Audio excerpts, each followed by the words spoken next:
Magandang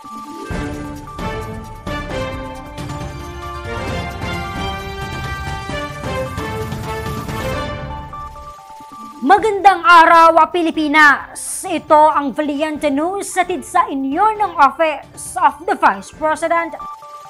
Kabilang ang mga senior citizens sa mga naging suki ng OVP libreng sakay EDSA Carousel Route. Ang kanilang kwento, tunghayan natin sa ulat ni Brian Latasa.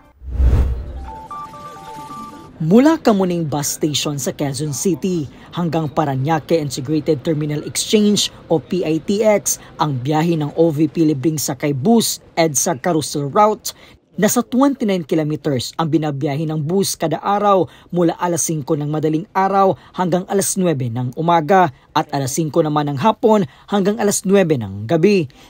Di bababa sa 20 ang pick-up at drop-off points ng nasabing bus. Ito ang Monumento, Bagong Barrio, Balintawak, Royal Caingin, Roosevelt Muñoz, Trinoma North Avenue, Quezon Avenue, Q-Mart Cubao, Cubao Main Avenue, Santolan, Ortigas, Guadalupe Bus Station, Buendia, Juan Ayala, Tramo, Pasay Rotonda, Heritage, MOA, W Mall Pasay, DFA, Starbucks Parañaque, City of Dreams, Ayala Mall Manila Bay, Coastal at PITX.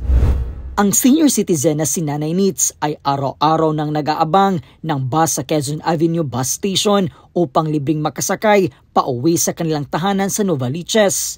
Kuwento niya, kaginhawaan ang dala ng programa sa maraming Pilipino, katulad niya na sapat lamang ang kinikita. Malaking tulong sir kasi dati 3 rides, ngayon nakabawas ng 2 rides na lang ako pauwi sa amin. Nakita ko lang sila, dumadaan sila habang naghihintay ako ng doon sa sakayan namin.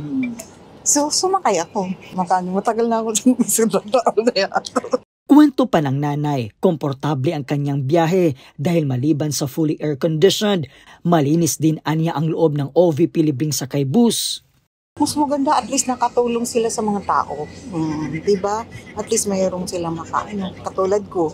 So at least nakatipid ng konti. Maraming salamat Vice President Sara Duterte sa iyong tulong sa pagsakay. Malaking tulong po sa amin.